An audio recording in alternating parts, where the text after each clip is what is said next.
Hello everyone, my name is Teacher Chris from Stacks English. Welcome to the lesson today.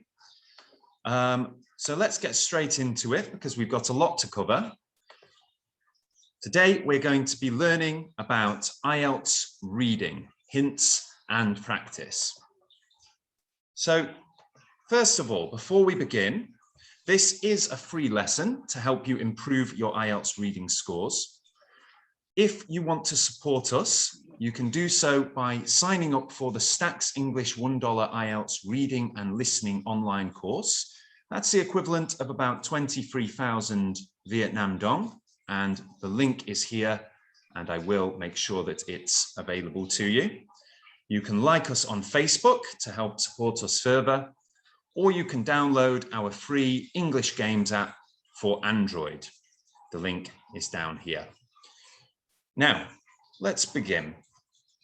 IELTS reading. The skills required when we do the IELTS reading test are the following: prediction, finding specific information, identifying opinion. Let's look first at prediction. So what is prediction? Well, prediction is the ability to make an early, educated guess about what type of word is likely to go in the blank space. When you read the summary, try to predict the type of word you'll need to fill each gap from the context of the sentence. Is it an adjective? Is it a noun? Is it a verb? Is it a date? Is it a name? Is it a place? Doing this will make it much easier to spot the correct word because you'll have a big clue as to what you need to be searching for. So if you're able to predict the word form, for example, an adjective, you can look for the adjective closest to the keyword in the text. Now, if you look here at the picture on the left, we can see all these different kinds of adjectives: difficult, complex, original, admired, material, easy, and fundamental. You probably won't be looking for that word exactly, more like a synonym of that word. So for example, a synonym of difficult might be hard. A synonym of complex might be complicated or convoluted. So you'll need to be looking for a synonym of one of these words if you have an adjective. So in the box on the right here, if we read through this text, we know that we're looking not for adjectives, but for nouns. Now, nouns are usually a little bit different because nouns, especially proper nouns, that being names and dates and places, tend to remain the same throughout. So it's a bit easier to look for specific nouns than it is for specific adjectives. Finding specific information is another one of the skills required when you're doing the reading test. Now, there's two ways to look for information. There's skimming. Now, skimming is when you quickly read through the text to get the main idea. What is the text about? You don't have to read every single word. You don't have to read it and write down all of the information. Just get a general idea about what each paragraph is dealing with, what each paragraph is talking about. So you'll first have to be able to skim the reading text to get a general meaning of each paragraph, where the information you'll be looking for later is going to be. Will it be in paragraph 1 or 2 or 3 or 4? Afterwards, you'll have to scan for specific words within the paragraphs. It's more likely that you'll be looking for synonyms, which are, of course, different words that mean the same or nearly the same thing, and paraphrases. It's very unlikely that you'll be looking for exact keywords from the question statements, unless, of course, we're talking about proper nouns, dates and names and places. So specific information could be a noun. It could be names, dates, places. This information will not change. If something happened in 1776, that date is going to be the same throughout. Specific information could also be an adjective or a verb. Now, this information can change, and for this reason, it's very important to brush up on paraphrasing and synonyms. The third skill that's very important is identifying opinion. Now, remember, opinion is what you think about something, or in this case, what the writer thinks about something. The writer's opinion may not represent the facts. It may not be true. It's just what they believe. It also may not be the same as your opinion. It's important to only draw your answers from the text. This means that you shouldn't be trying to use your own knowledge of something or your own opinion. You should be taking the opinions purely from the text and nothing else. Within this IELTS reading question type, there will be several given statements, and your job is to decide whether they agree with the writer's views or not. Your decision should be based only on the information from the text. So there will be three answers. Yes. Yes is if the writer agrees with what is being said. No is if the statement disagrees with or contradicts the writer's opinion and claims. And not given is if there is no information to say whether the writer agrees or disagrees. Not given is often the hardest one to identify. Let's move on to types of questions. So in the reading exam, there's generally two types of questions. We have sentence completion and multiple choice. So sentence completion is where your paraphrasing comes into it. Here we have the question, when Willis Carrier invented air conditioning, his aim was to, and you need to finish the sentence. Now, the wrong way to do it is to look for these exact sentences. That's not how they're going to appear. You're going to find a sentence that is similar in the text, but is not the same. The second type of question is multiple choice. So here we have, what is the negative effect of rice? And here we need to find the keywords. Now the keywords are rice. Now rice is a noun. When people are talking about rice, they're going to say rice. There's no real synonym for rice. They're just going to say rice. So that one we know will stay the same. Negative effect, however, is very much open to being changed into different synonyms. Negative just means bad. So we could have the word bad. We could have the word harmful. We could have the word dangerous. We could have many, many words. So when we have this word negative, we need to think of the synonyms of negative. So here we have sentence completion. Let's just look at this for a little while. We have three questions and they require us to complete a sentence that is essentially a paraphrased sentence from the text. Now, we haven't seen the text yet, and we won't be seeing it this lesson, but here's how we can work it out. So the keywords in the question here are solve problems in a factory. When Willis Carrier invented air conditioning, his aim was to solve problems in a factory. So the similar words here, Carrier's invention made it possible to control temperature and humidity levels and so align the colors. Second one, home air conditioners were not too popular at first because they were too big and expensive. So this means if we look at this section from the text, it says, meant it took up too much space. And then down here, cost too much. Okay, so we can scan that piece of the article, that section of the paragraph, and we can see that that is our answer. Last one, employers refused to put air conditioning in workplaces at first because they did not want to spend money improving working conditions. And then we've got the word paying. Spend money, paying, synonyms. So we know we've got our answer there. Okay, so let's try the multiple choice one now. Rice that fights global warming. More than half the global population relies on rice as a regular part of their diet. But rice paddies have a downside for the planet too. They produce as much as 17% of the world's total methane emissions. That is even more than coal mining emissions, which make 10% of total. So Krista Janssen, a plant biochemist at the Pacific Northwest National Laboratory, spent the past 10 years developing SUSIBA2, a genetically modified rice plant that emits almost no methane.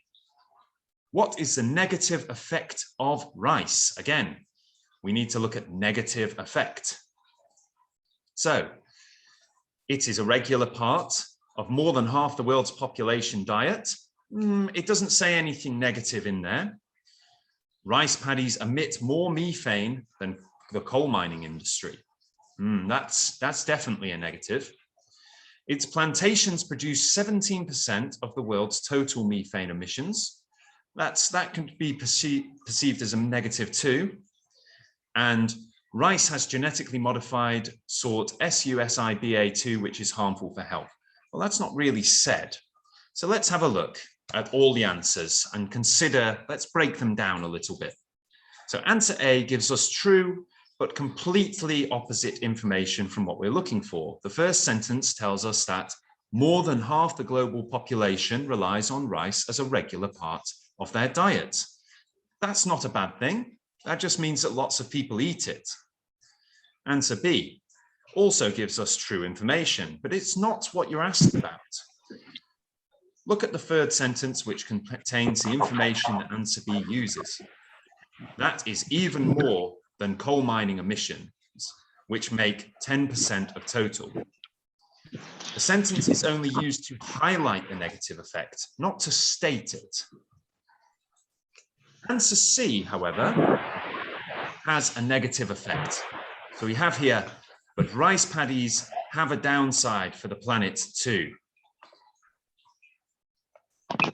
And that is, they produce as much as 17% of the world's total methane emissions. So downside is the word we're looking for, because downside means negative effect. So as you see, it's very important to look for the synonyms in the text. Answer D is irrelevant. It is not written anywhere that SUSIBA2 is harmful. So it's just there to confuse you. It doesn't actually say that SUSIBA2 is actually a good thing, not a negative thing. It's just there to make you think you might have read something that you haven't. Okay, so let's move on to what you'll actually be tested on. So these are the things you'll be tested on: completing a diagram, a table or a summary, finding specific information, identifying the writer's opinion, following key arguments, identifying the writer's purpose. The skills that are most important when doing the reading test are expanding your vocabulary. Vocabulary is extremely important when it comes to the reading test. Learning synonyms and paraphrasing, okay?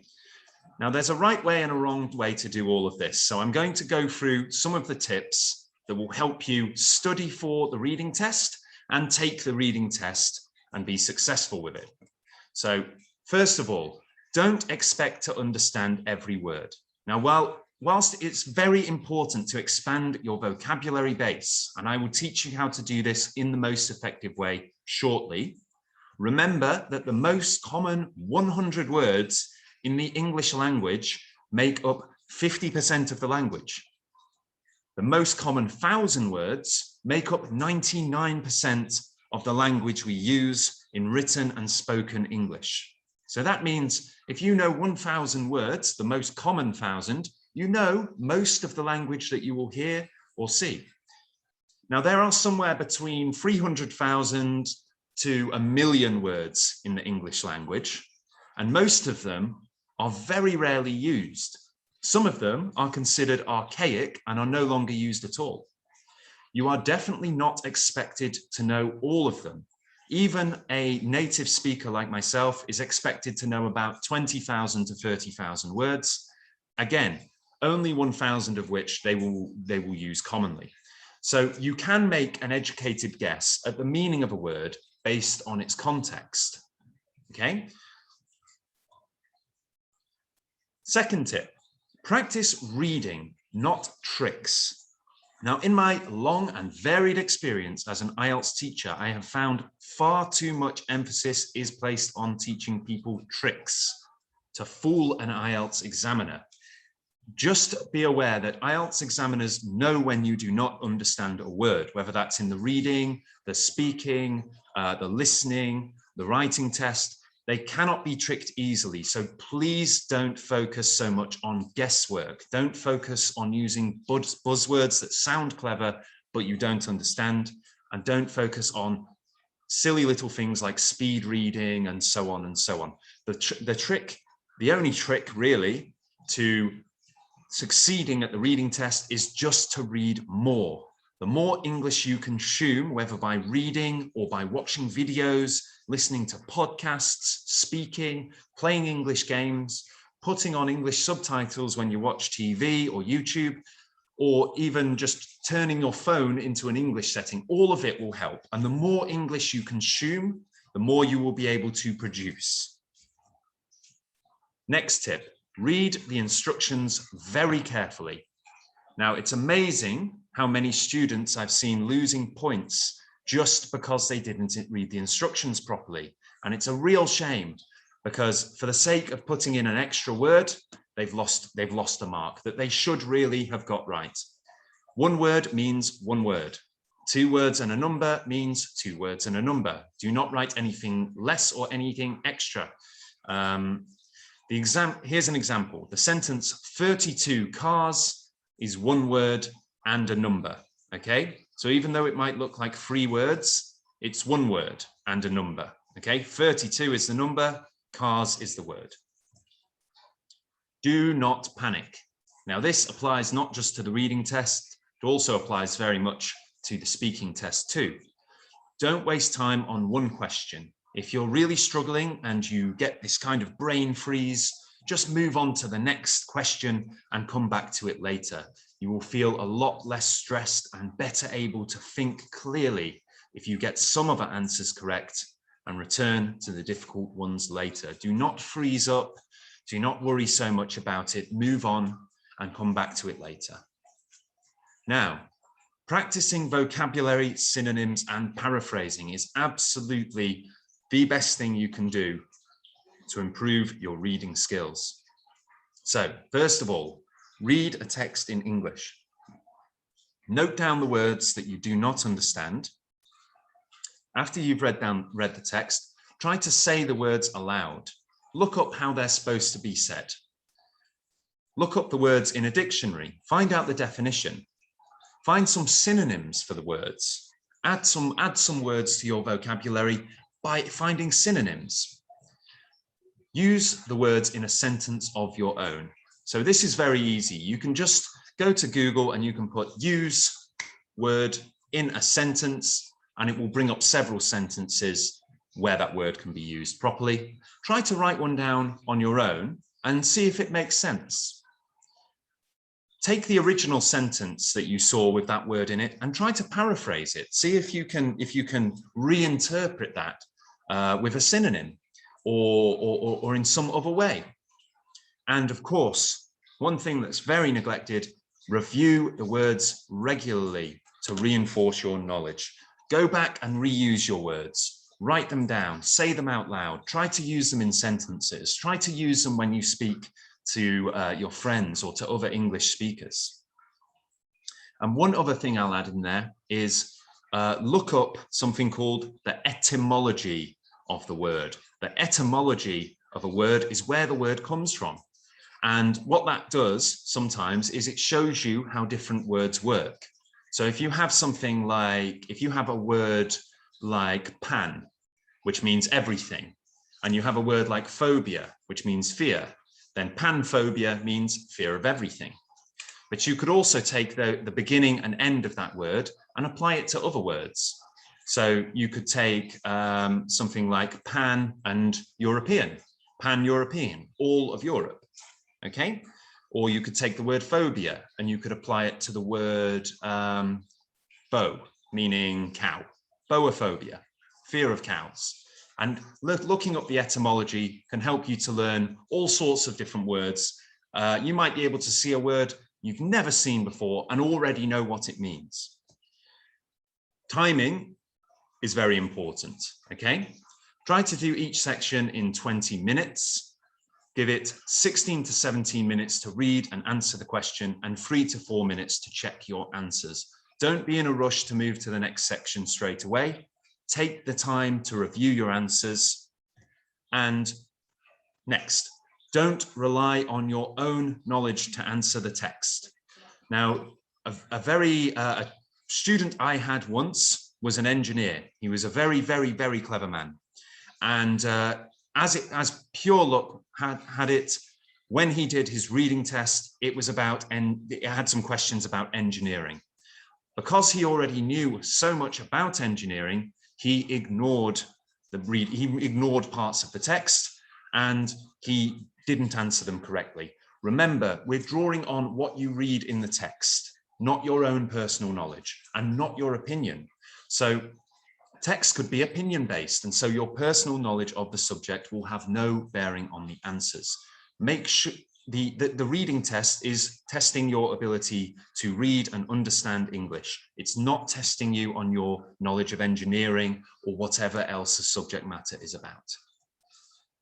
Last one, attempt every question. So don't leave anything blank when you answer questions. Try to answer everything. Now, I said earlier, if something is very difficult, skip ahead. And I do mean that, absolutely do that. But make sure you do try to come back. And if you absolutely must, hazard a guess on those really tough answers. There's a good chance that you might be right. There's a good chance that somewhere in your brain, some connection is saying, I don't know why, but I feel like this is the right answer. If you absolutely have to, then go with your gut rather than leaving a blank space. Okay, next thing, practice slowly and regularly, okay? We learn best in the first 40 minutes of study. It is infinitely better to study in small chunks every day rather than study for 6 hours a day in cram sessions. You will only stress yourself out. Now, I've taught in places where people want to do 6-8 hours a day IELTS cram sessions. They want to get from a grade 4 to a grade 7 in 2 months. And it just doesn't work, unfortunately. All that happens is people get confused, they get stressed, their brain stops working at optimum capacity, and they just start to do badly. What you really need is little bite-sized chunks where you can read something, examine it, expand your vocabulary, try to use it, learn some synonyms, practice paraphrasing, and then just take it easy. So drink some water, relax when you study, okay? Make time to study, and most importantly, read diverse and interesting texts. Don't overwhelm yourself and don't spend your time grinding through texts that you simply don't find interesting. Try to work on a variety of different subjects, all sorts of things, history, culture, psychology, science, anything that interests you. Now, we're going to look at some example questions and we're going to go through it step by step, okay? We're going to do it exactly how we should be doing it in an exam. And I'm going to show you this bit by bit to make it super easy for you, okay? First of all, we've got the questions. Now, what do we do first? Read the instructions carefully. So,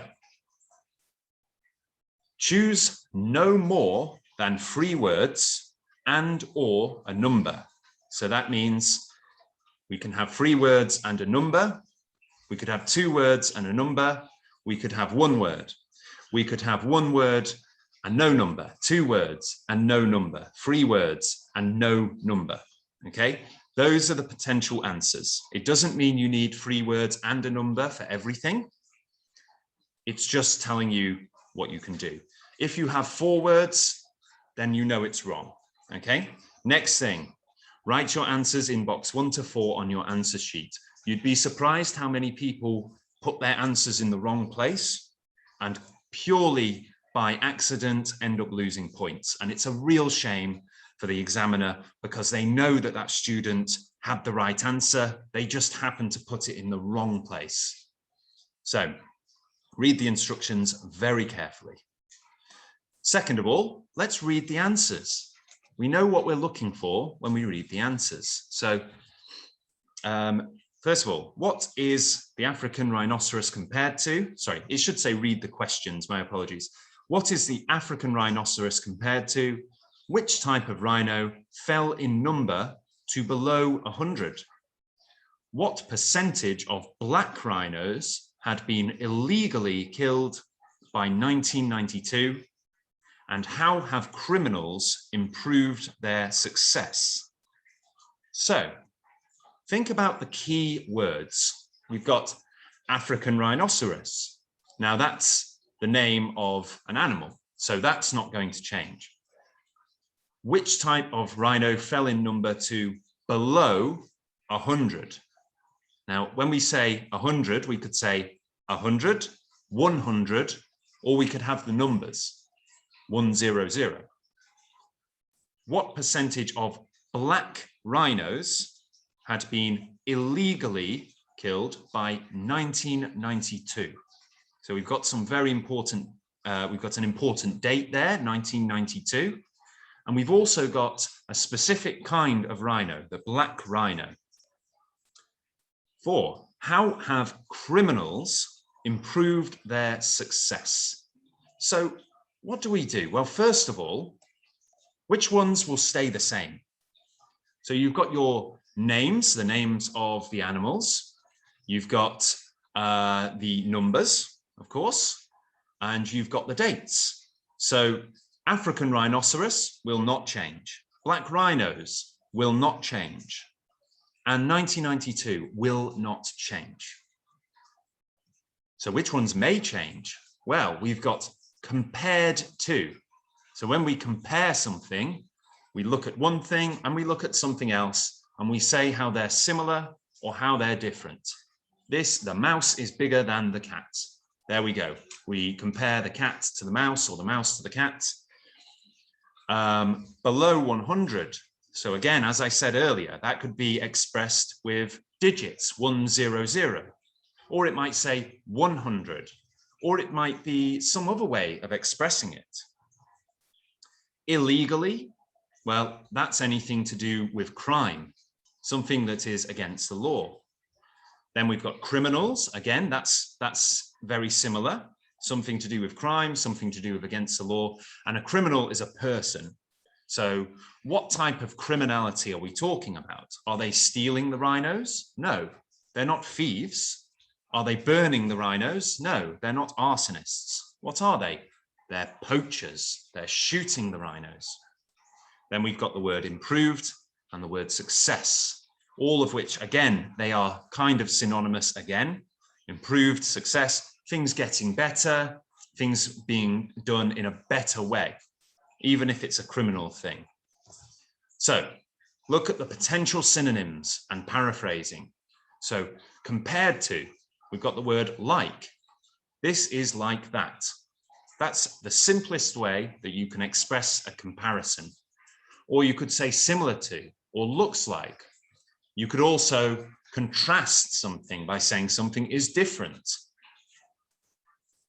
Below 100, well, we could say under 100, less than 100, lower than 100, or fewer than 100.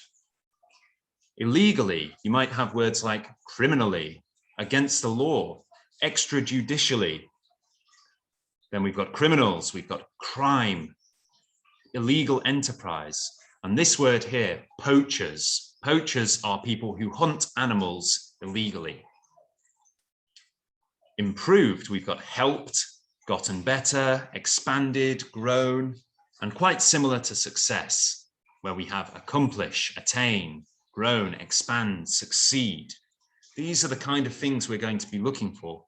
Now, just from looking at the questions, we can already get a good idea of what we're going to be looking out for. So here we have, let's skim read the article. So the rhinoceros is Africa's armored giant, like a tank on legs, and has been on our planet for millions of years.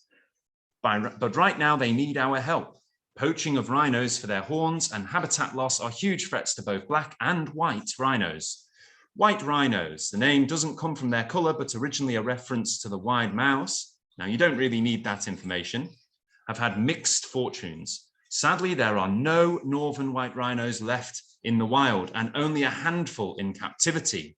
But the southern white rhino is a conservation success story. It's been helped back from under 100 in 1895 to over 20,000 in the wild today.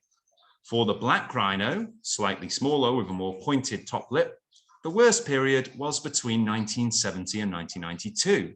There's our date, when around 96% of them were lost to wide-scale poaching. Only 5,000 are left in the wild today. Poaching of rhinos for rhino horn is still a huge threat, and the poachers have got increasingly better equipped. To ensure that these incredibly precious creatures survive, more action needs to be taken against this illegal wildlife trade. So, reread question 1, then look for the synonyms. So what is the African rhinoceros compared to? So we've got the word like, similar to, and looks like. Can you see it? Right there. The rhinoceros is Africa's armored giant, like a tank on legs. Now, we've got our answer, but how do we express it? Remember, no more than 3 words. So, like a tank or a tank are acceptable. You'll probably also get away with writing tank. If you write like a tank on legs, that's 5 words, and that is too long. So you need to make sure you follow the rules carefully. Let's try question 2. Which type of rhino fell in number to below 100? Now, we've got the words here. We've got under 100, less than 100, lower than 100, fewer than 100. Can you see it anywhere in paragraph 2? So look for, oh, here we are, under 100. And then we need, what do we need? The southern white rhino. So the question, what type of rhino fell to under 100?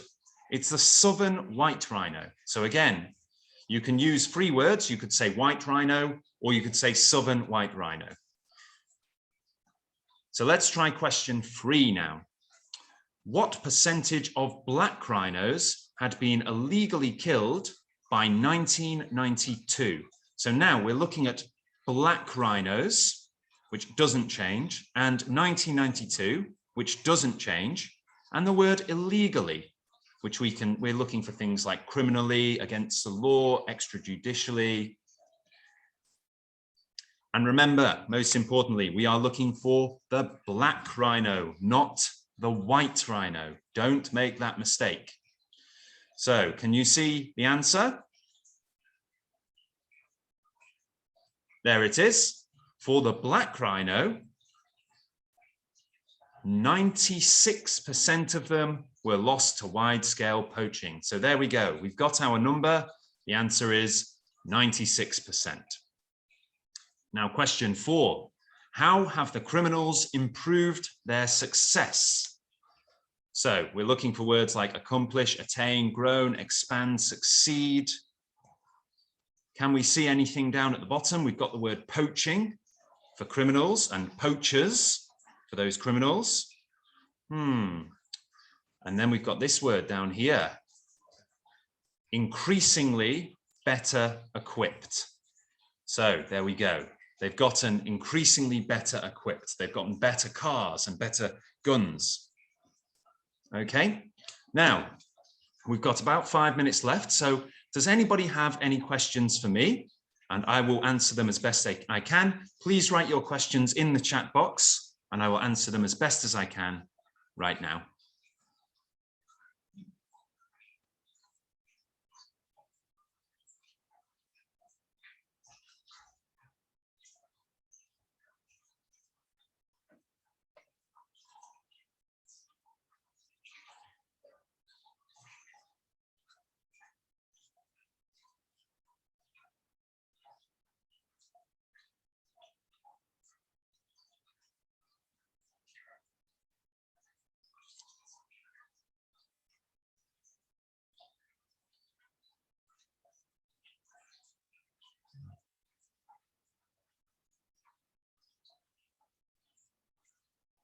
any questions about the test at all, I'm happy to answer them.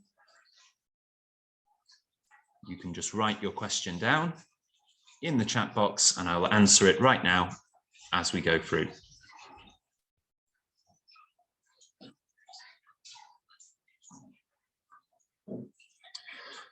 If I don't know the meaning of any words in the paragraph and don't know synonyms, what should I do to improve my reading skill? Well, if you do come across a text where you just simply don't know any of the keywords, you have no idea what any of them mean, try to look at the context of the text, okay? So in that last one, you had the word poacher. Now, I'd wager that not everybody who's learning IELTS knows what a poacher is. But when we go through it and we're talking about how poachers are becoming better equipped and the rhino population is going down, you can make this connection that poachers have something to do with rhinos being killed. And from that, you can make the educated guess that poachers are criminals who are hunting rhinos illegally. So generally, what I would say is read through the text and underline the words that you don't understand. And you can go from there. You can try to learn them from the context. But that's, of course, in the exam itself. If you're actually not in the exam and you want to improve your reading skill, have a look at the course just up here. I'll send out a link to everybody, and there's a link up here at the top of the page. That's a $1 IELTS course. It's the equivalent of about 23,000 Vietnam dong. And there's all kinds of reading texts complete with vocabulary banks, synonyms, games and quizzes and all sorts of things that will massively help you to improve your reading skill. As I said earlier, most of the English language is made up of the same 1,000 words, and a lot of it is made up from the same 100 words. So you can improve dramatically by just increasing the amount you're reading. Yes, should I always begin from the questions before reading any paragraph? In my experience, I feel like that's the best thing to do, because when you read the questions, even before you've read the paragraph, you already know what to look out for. You already know what sort of things to make a mental note of. Yes, I can paste a link of the $1 IELTS for you. There we go. So you can join up to the $1 IELTS. So I'll move on to that now. Now, I'm glad you've enjoyed this free lesson, or I hope you have at least.